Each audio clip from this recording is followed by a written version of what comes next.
Commuter train অভিযাত্রী এটি আগামীকাল চালু হবে। এটি ঢাকায় উদ্বোধন হবে এবং গোপালগঞ্জ রেল স্টেশনে এসে পৌঁছাবে বিকাল 5টায়।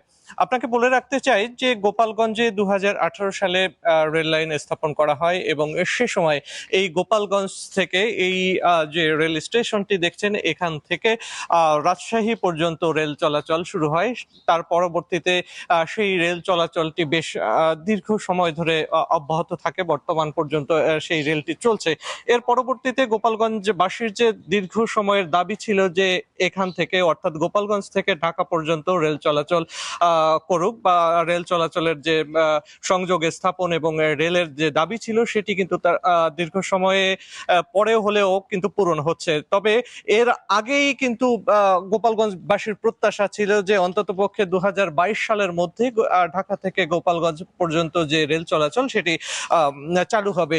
আর এর কারণ হচ্ছে কি যে গোপালগঞ্জ থেকে ঢাকা যাওয়া আসার জন্য এখানকার যে মানুষ রয়েছে তাদের কিন্তু অনেক বেশি ভাড়া গুনতে হয়। এখানে সর্বনিম্ন ভাড়া 500 টাকা এবং সর্বোচ্চ ভাড়া 1000 থেকে 1200 টাকা পর্যন্ত রয়েছে এবং এই এলাকায় ব্যাপকভাবে কৃষি পণ্য উৎপাদিত হয়। আর এই কৃষি পণ্য ঢাকায় পরিবহনের জন্য কিন্তু পরিবহন ব্যয় অনেক পড়ে যায়।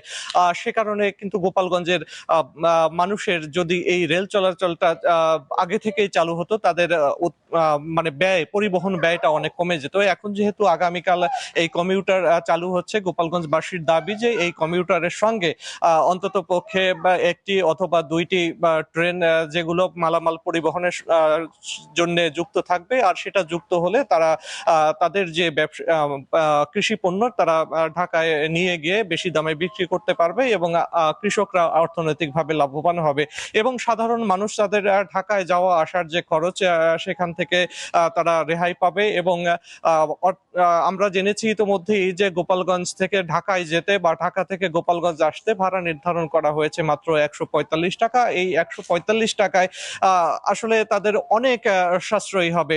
আর এতে আরেকটি যে সুবিধা হবে সেটি হলো কি যে অনেক মানুষ আছে হ্যাঁ যারা যারা বাসে চলাচল করতে যাদের অসুবিধা হয় তারা কিন্তু ট্রেনের মাধ্যমে খুব সহজে এবং ভোগান্তি ছাড়াই ঢাকা পৌঁছাতে পারবে।